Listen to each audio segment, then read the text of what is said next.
ছাত্ৰ ছাত্ৰীসকল আশা কৰোঁ তোমালোক সকলোৱে কুশলে আছা বৰ্তমান সময়ত কৰোনা মহামাৰীৰ বাবে আমাৰ বিদ্যালয়সমূহ বন্ধ যদিও বা বিদ্যালয় বন্ধ তোমালোকে কিন্তু সময়বোৰ নষ্ট নকৰি প্ৰতিদিনেই প্ৰতিটো বিষয় সুন্দৰকৈ অধ্যয়ন কৰি যাবা আজি মই তোমালোকৰ বাবে ক্লাছ 7ৰ ইংলিছৰ এটি চেপ্টাৰ লৈ আহিছোঁ আৰু এই চেপ্টাৰটি মই ইংৰাজীৰ পৰা অসমীয়ালৈ ভাঙনি কৰি পঢ়ি দিম যাতে পাঠটি বুজি পোৱাত তোমালোকৰ সুবিধা হয় আহাচোন পাঠটিলৈ আগবাঢ়ো লেসন 4 পাঠ 4 কাইণ্ডনেছ শব্দটিৰ অসমীয়া অৰ্থ হ'ল দয়া বা উদাৰতা Do you have people coming to your house to sell different things? তোমালোকৰ ঘৰলৈ বিভিন্ন সামগ্ৰী বিক্ৰী কৰাৰ বাবে লোকসকল আহে নেকি? In groups, share your experiences of how you feel about such people. সেই লোকসকলৰ প্ৰতি তোমালোকে কেনে অনুভৱ কৰা সেই অভিজ্ঞতাসমূহ দলত ভাগ বতৰা কৰা বা আদান প্ৰদান কৰা Do you offer them tea? তোমালোকে তেওঁলোকক চাহ যাচানে? Offer যাচা বা আগবঢ়োৱা আৰু tea মানে হৈছে চাহ Here is a story about a family who was visited by two Kashmiri vendors and what happened between them. ইয়াত এটি কাহিনী কোৱা হৈছে এটি পৰিয়ালৰ কাহিনী আৰু যাক দেখা কৰাৰ বাবে দুগৰাকী কাশ্মীৰী বিক্ৰেতা আহিছিল আৰু তেওঁলোকৰ মাজতনো কি ঘটিছিল কাশ্মীৰী যিসকল লোক কাশ্মীৰত বসবাস কৰে তেওঁলোকক কোৱা হয় কাশ্মীৰী আৰু ভেন্ডৰ্স মানে বিক্ৰেতা মানে বুজি পাইছানে যিসকল লোকে কোনো সামগ্ৰী বিক্ৰী কৰে তেওঁলোকক আমি কি বুলি কওঁ বিক্ৰেতা happened ঘটিছিল এইটো past tenseত আছে between মানে হ'ল মাজত ছাত্ৰ ছাত্ৰীসকল তোমালোকে ছবিখনলৈ মন কৰাচোন ছবিখনৰ বাওঁপিনে দুগৰাকী ব্যক্তি দেখিবা এজনৰ পিঠিত এটা টুপুলা আছে হাতত এটা জেকেট আৰু এটা টুপুলা মজিয়াত থৈ দিছে আৰু এজনে লগত লৈ অনা এখন দলিচা দেখুৱাই আছে এই দুইগৰাকী ব্যক্তি যে দেখিছা তোমালোকে এওঁলোকে হৈছে কাশ্মীৰী ভেন্ডৰ্স আৰু এই লোকজনৰ ঘৰলৈ আহিছিল আৰু তেওঁলোকৰ মাজত কেনে ধৰণৰ কথা বতৰা হৈছিল বা কি ঘটিছিল আজি আমি এই কাহিনীটোত তাকে পঢ়িবলৈ পাম আহাচোন কাহিনীটোলৈ আগবাঢ়ো Every year when the rainy season comes to an end and winter is about to begin Kashmiri vendors arrive at the city প্ৰত্যেক বছৰতে যেতিয়া বৰ্ষা ঋতু শেষ হয় আৰু শীত আৰম্ভ হওঁ হয় কাশ্মীৰী বিক্ৰেতাসকল আহি চহৰ বা ডাঙৰ নগৰবোৰত উপস্থিত হয় সিজন মানে ঋতু উইন্টাৰ শীত বা ঠাণ্ডা সিটি চহৰ বা যিবিলাক ডাঙৰ নগৰ আছে সেইবিলাকক কোৱা হয় সিটি They travel around the city to sell their handcrafted shawls, purses, blankets and even carpets. তেওঁলোকৰ নিজ হাতেৰে বনোৱা শল পইচা থোৱা সৰু বেগ ব্লেংকেট বা কম্বল আৰু দলিচাবোৰ লৈ চহৰৰ চাৰিওপিনে কি কৰে বিক্ৰী কৰাৰ বাবে যাত্ৰা কৰে ট্ৰেভেল মানে হ'ল যাত্ৰা কৰা বা ভ্ৰমণ কৰা সেল বিক্ৰী কৰা It's a hard life for these vendors. এইটো হৈছে এই বিক্ৰেতাসকলৰ এটা কষ্টৰ বা কঠিন জীৱন হাৰ্ড মানে কষ্ট বা কঠিন আৰু লাইফ means জীৱন Their hardship does not end with their long journey from Kashmir to the city.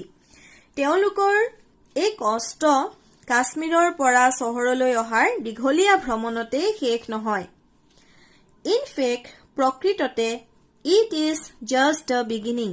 এইটো মাত্ৰ এটি আৰম্ভণিহে They stay at cheap hotels and roam around the city streets all day. তেওঁলোকে কম দামী হোটেলবিলাকত থাকে আৰু গোটেই দিনটো চহৰৰ চাৰিওপিনে গলিবোৰত ঘূৰি ফুৰে ষ্ট্ৰীটছ মানে হ'ল গলি বা সৰু পথ cheap মানে সস্তাৰ বা কম দামী They are bent with the load on their backs. তেওঁলোকৰ পিঠিত থকা বুজাবোৰৰ বাবে তেওঁলোক বেকা হয় বা হালি পৰে. Shouting their way, they look for buyers. চিঞৰি চিঞৰি তেওঁলোকৰ সামগ্ৰীৰ প্ৰতি কিনোতা বিচাৰে. Look for মানে বিচৰা আৰু buyers মানে কিনোতা. Shouting চিঞৰা. I would have never known all this if it were not for a chance meeting with a couple of Kashmiri vendors at my brother-in-law's house. মই এই সকলোবোৰৰ বিষয়ে একোৱে নাজানিলোহেঁতেন যদিহে মই মোৰ ভিনদেউৰ ঘৰত এহাল কাশ্মীৰী বিক্ৰেতা লগ পোৱাৰ সুযোগ নাপালোহেঁতেন. চান্স সুযোগ, মিটিং মানে লগ পোৱা, কাপল মানে এযোৰ বা এহাল, আৰু ব্ৰাদাৰ ইন ল বুলি ক'লে আমি ইয়াত ভিনদেউ বুজিছো, কিন্তু ব্ৰাদাৰ ইন লৰ আৰু কিছুমান অৰ্থ আছে, যেনেকে ধৰা খুলখালি, জেঠেৰি, ভনী জোৱাই, এই সকলোবিলাককো কি বুলি কোৱা হয়? Brother in law. We were seated in my brother-in-law's veranda when two Kashmiri vendors who looked like father and son came in. আমি ভিনদেউহঁতৰ বাৰান্দাত বহি আছিলো যেতিয়া দুগৰাকী কাশ্মীৰী বিক্ৰেতা, দেখাত তেওঁলোকক পিতা পুত্ৰ যেন লাগিছিল, আৰু তেওঁলোক সোমাই আহিছিল. The younger man carried a bundle on his back. যিগৰাকী কম বয়সীয়া লোক আছিলে তেওঁলোকৰ মাজত সম্ভৱতঃ পুতেকজনে, তেওঁ কি কৰিছিল? কেৰিড, কঢ়িয়াই আনিছিল. কি কঢ়িয়াই আনিছিল? এ বান্ডল অন হিজ বেক, এটা টোপোলা, আৰু ক'ত কঢ়িয়াই আনিছিলে? অন হিজ বেক মানে তেওঁৰ পিঠিত. While the other, একে সময়তে আনজনে, frail and old, তেওঁ দুৰ্বল আছিল আৰু বৃদ্ধ, called attention to their wares in a sufficiently loud voice, যথেষ্ট পৰিমাণে ডাঙৰ মাতেৰে তেওঁলোকৰ সামগ্ৰীৰ প্ৰতি আকৰ্ষিত কৰাৰ বাবে চিঞৰিছিল. কি বুলি চিঞৰিছিলে? কাশ্মীৰী চলছ, কাশ্মীৰী চলছ, কাশ্মীৰী চল, কাশ্মীৰী চল, এনেদৰে চিঞৰিছিল. As they narrated the details of their different lives, I felt sad and guilty at being a party to such behavior. তেওঁলোকে যেতিয়া তেওঁলোকৰ ভিন্ন ধৰণৰ জীৱনৰ বিষয়ে বিস্তৃতভাৱে বৰ্ণনা কৰিছিল, I felt sad, মোৰ দুখ লাগিছিল, and আৰু guilty at being a party to such behavior, তেনে এটি ব্যৱহাৰ বা আচৰণৰ পক্ষ হোৱাৰ বাবে নিজকে অপৰাধী যেন অনুভৱ হৈছিল. A party to such behavior মানে তেনে এটি আচৰণৰ পক্ষ. ইয়াত লিখকে বুজাইছে যে তেওঁৰ ভিনীয়েকে কোনো ধৰণৰ সামগ্ৰী কাশ্মীৰী ভেণ্ডৰ্ছ কেইজনৰ পৰা নলয়. তথাপি তেওঁ কি কৰিছিলে? বিক্ৰেতা কেইজনক ঘৰলৈ মাতিছিল আৰু মাতি তেওঁলোকে অনা বস্তুবোৰ খুলি খালি চাই আছিলে. সেয়েহে লিখকৰ নিজকে খুব দুখী দুখী অনুভৱ হৈছিল. But কিন্তু my brother-in-law suddenly called out to his wife. মোৰ ভিনদেউৱে হঠাৎ তেওঁৰ ঘৈণীয়েকক বাহিৰলৈ মাতিছিল. And asked her to serve the visitors something to eat. আৰু তেওঁ অভ্যাগত কেইজনক বা ভিজিটৰ্ছ, ইয়াত ভিজিটৰ্ছ মানে কাশ্মীৰ ভেণ্ডৰ্ছ কেইজনৰ কথা কৈছে, তেওঁলোকক খোৱাৰ বাবে কিছু খাদ্য আগবঢ়োৱাৰ কথা কৈছিল. Since they would be hungry, যিহেতু হয়তো তেওঁলোক ভোকত আছে. She quickly brought some food into the veranda. তেওঁ তৎক্ষণাত বাৰান্দালৈ কিছু খাদ্য লৈ আহিছিল. ব্ৰথ, এইটো হৈছে ব্ৰিঙৰ past tense. ব্ৰিং মানে অনা আৰু ব্ৰথ মানে আনিছিল. The vendors hesitated initially. বিক্ৰেতা কেইজনে প্ৰথমতে সংকোচ কৰিছিল. But কিন্তু agreed to eat when my brother-in-law insisted. কিন্তু যেতিয়া মোৰ ভিনদেউৱে জোৰ কৰিছিল তেতিয়া তেওঁলোকে খাবলৈ সন্মত হৈছিল. After a hearty meal, they left, promising to bring better things next year. আন্তৰিকতাৰে ভৰা সেই খাদ্য গ্ৰহণৰ পিছত তেওঁলোক গুচি গৈছিলে আৰু এটা প্ৰমিছ কৰি গৈছিল. প্ৰমিছ মানে প্ৰতিজ্ঞা কৰা বা প্ৰতিশ্ৰুতি দিয়া বা কথা দিয়া. তেওঁলোকে কথা দি গৈছিল যে পিছৰ বছৰলৈ আৰু ভাল ভাল সামগ্ৰী আনিব. It was then that my brother-in-law spoke to me. তাৰ পিছত মোৰ ভিনদেউৱে মোৰ সৈতে কথা পাতিছিল. I am well aware of the hardships faced by these Kashmiri vendors, he said, as I looked at him, still confused. যেতিয়া মই বিবুদ্ধিত পৰি তেওঁলৈ চাই আছিলো তেতিয়া তেওঁ কৈছিল যে I am well aware of the hardships faced by these Kashmiri vendors. এই কাশ্মীৰী বিক্ৰেতাসকলে মুখামুখি হোৱা কষ্টৰ বিষয়ে মই খুব ভালদৰে অৱগত বা খুব ভালদৰে মই জানো. They eat in the morning, তেওঁলোকে পুৱাই আহাৰ গ্ৰহণ কৰে, and spend the rest of the day roaming around the city on foot, hungry and thirsty. আৰু দিনটোৰ বাকী সময়খিনি তেওঁ চহৰৰ চাৰিওপিনে ঘূৰি ফুৰে. তেওঁলোকে কেনেদৰে ঘূৰি ফুৰে? ফুট খোজকাঢ়ি, হাংৰি ভোকত, আৰু থাৰ্ষ্টি মানে পিয়াহত.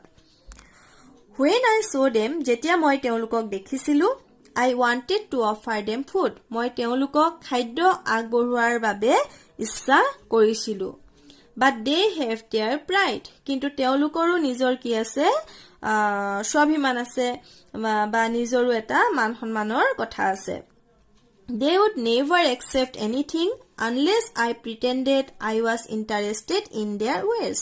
তেওঁলোকে একোৱে গ্ৰহণ নকৰিলেহেঁতেন যদিহে মই তেওঁলোকৰ সামগ্ৰীৰ প্ৰতি আগ্ৰহী যেন হোৱাৰ ভাও নুজুৰিলোহেঁতেন.